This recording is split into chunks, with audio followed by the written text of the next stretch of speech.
Greetings, YouTube.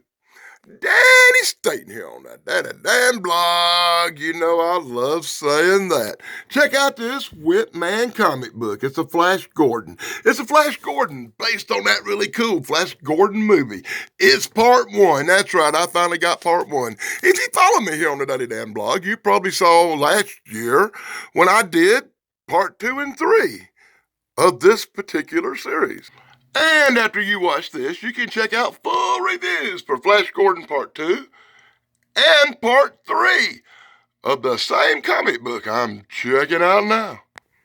That's right, YouTube. Last year I picked up Part 2 and 3. I reviewed it. I was upset because I did not have the Part 1. I went on a search. I went on a year-long search until last week when I captured Flash Gordon #1. Hey, Dave Sunstorm, would you call that the good stuff? Huh, Dave? Huh? Yeah, I would too. So let's bust it open and have a look inside. Inside the front cover of this wonderful comic book, we're going to see ads for all the other horrible comic books you can get from Whitman this year. Looks like this might be the only winner they had. That's right, YouTube. Right off the rip. Oh my God, I am impressed. I love the art in this old Flash Gordon comic book. I have to say, they did a really good job making it look realistic to the movie. 1980, a good year for comic books. As we get started, and just like in the movie, you're going to get all the cool credits, including who played the characters. Oh boy, just like a movie, right? I would show the movie trailer. I did that last time in part 2 and 3, and I showed the movie trailer and played some really cool Queen music, and guess what? They copyrighted my ass to hell and back. So I won't be doing that this time, as football star Flash Gordon is on an airplane. That's right. The movie starts off with a plain old simple airplane flight. And if you remember the movie correctly, the plane had trouble on kind of atmospheric disturbances. The plane crashed, and guess where it crashed? It crashed right into some scientist's house. Yeah, it tore a hole right in the side. Do you remember that? I remember that. And then we get a commercial for these damn things you stuck on your fingers. You know, the flip toys, the flippets. You stick them on your finger and they pop off and fly away and they tear up. And if they get wet, they fall apart. Oh, what a piece of garbage they were. And in full panels, brought to you by the Daddy Dan blog, this goddamn comic book kicks off. This is Dr. Hans Zorkoff, who captures Flash Gordon and that chick Dell, and he says, you're going to help me fly my ship, and off they go, boom. And just like that, they're flying off in that Coca-Cola bottle-looking mother, and they're headed off to the planet, Ming on, what was the name of that planet? Ming on, I don't even remember the name of the damn planet Ming was on. Yeah, at least they say it in the comic book. Dr. Doom here is on Mongo. Yeah, Mongo is run by Ming the Merciless, and that's where the spaceship's going to be headed off to in these wonderful colored panels. This wonderfully drawn art, I have to say, it's right out of the old school comic book style. And on top of that, check this art out. It don't glisten and it don't gloss. It looks real. It looks old school. It reminds me of the comic books we had back in, dare I say it, back in the day. So after crash landing on the planet Mongo, yeah, that's right, I learned the name, the planet Mongo, they having all these little adventures where they're running into the inhabitants of Mongo. They being captured up by Skeletor here. What the hell? That look like Skeletor.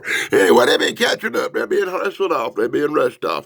They're going to be presented to the Emperor as the gun gets slapped out of Zarkov's hand by this goofy-looking little thing here. I don't even know what the hell that.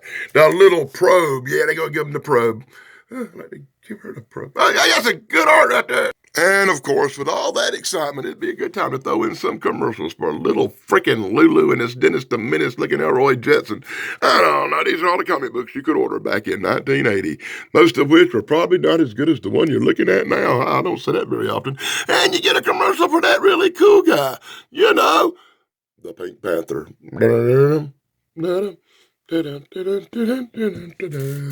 I'd probably get copyrighted to play some Pink Panther music too, wouldn't I? Birdman's there, Robin Hood dude's there, Ming's there. They're all talking about Flash, and the princess is looking at Flash with a little bit of lust in her eyes. Dell's all upset. It's just like, we're going to have a football fight. And now, you know, I would play that football fight song by Queen, but I did that in the last video. You can see that here on the Daily Dan blog. And I don't get a penny for that video now, do I? And of course, with football fight playing, that would be another perfect time for a commercial, and you can see all the cool iron-on back patches you could get back in the day, and I probably had them all on my stupid jacket. Yeah, it's true. And you could get the Super Pocket toy value for $1.50. You could order little planes, dinosaurs, and cars right here in this here comic book back in 1980. Sadly to say, I never ordered none of this solar-powered stuff. If I'd seen this ad, I probably would have ordered that too. Now back to full panels in action with the Daily Dan blog. Da-da-da. Football fight. Da-da-da-da-da. We all saw the movie. The big fight goes off. Flash Gordon is dominant. Flash Gordon is took into custody. The princess wants to save Flash. She talks to Robin Hood dude. She gonna seduce Robin Hood dude to help break Flash out. That princess is an evil female. She go down to see Flash all chained up looking like He-Man down here in the dungeon. And they get close. Look at the art in this book, by the way. Let me point out once again, the art in this book is awesome. They did a really good job when they drawed up this stuff. Maybe I'll get lucky and something like that will show up for the thumbnail. And with all that hot, steamy action, we're going to have to show some more cartoon commercials for Woody Woodpecker and his little brat kids. What? Woody's got kids. That must be his niece and nephew or something. Available here in Whitman Comics. And then you get the Snippies. What the hell are Snippies? I have no clue.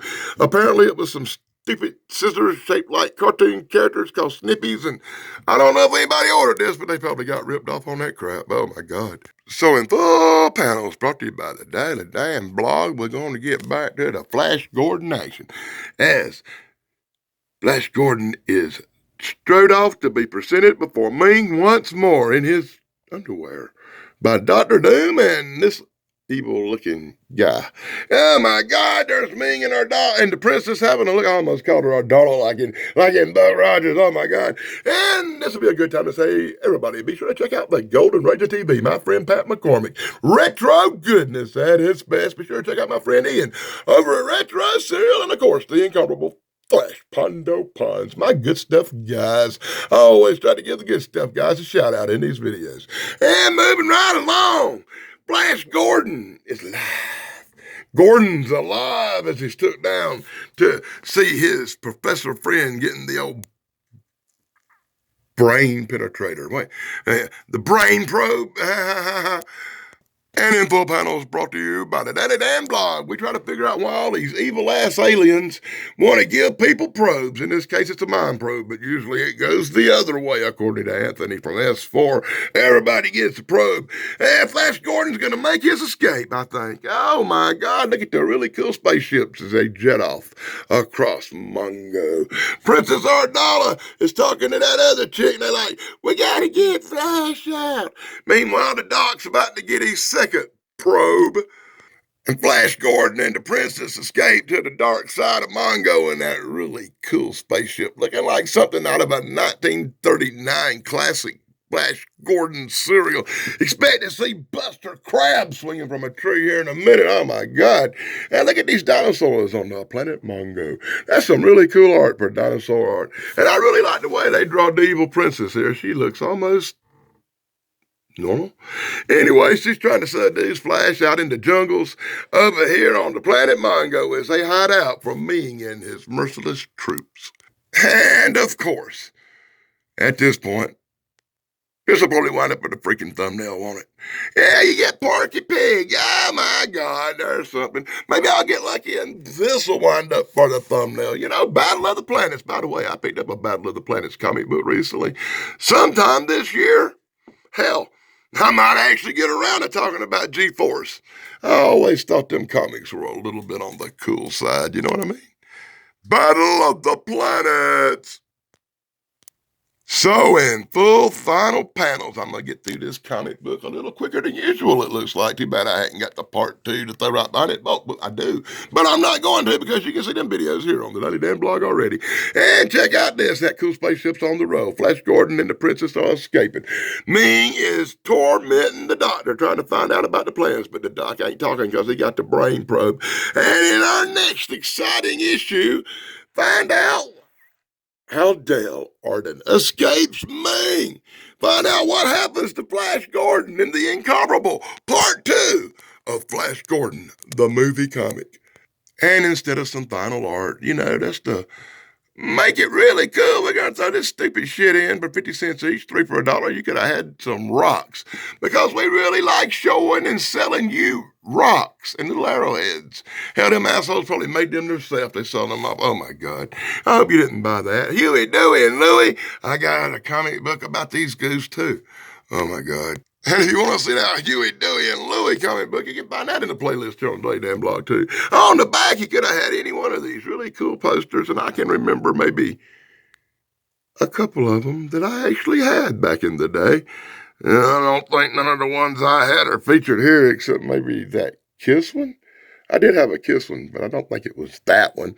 And I had that really cool Farrah Fawcett that they're not gonna show you here. Anyway, cool posters from the 1980s. And that's my incredibly quick, incredibly cool look at Flash Gordon, the movie comic book. Number one. Yes, number one. Completing my collection.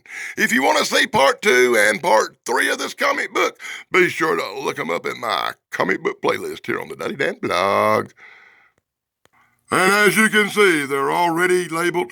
They're already tagged. They're already on the wall. And I'm going to have to rebag them, I think, don't you? The hell with it. I just went ahead and pulled the bad boys off the wall so I could show you part 1. Part 2.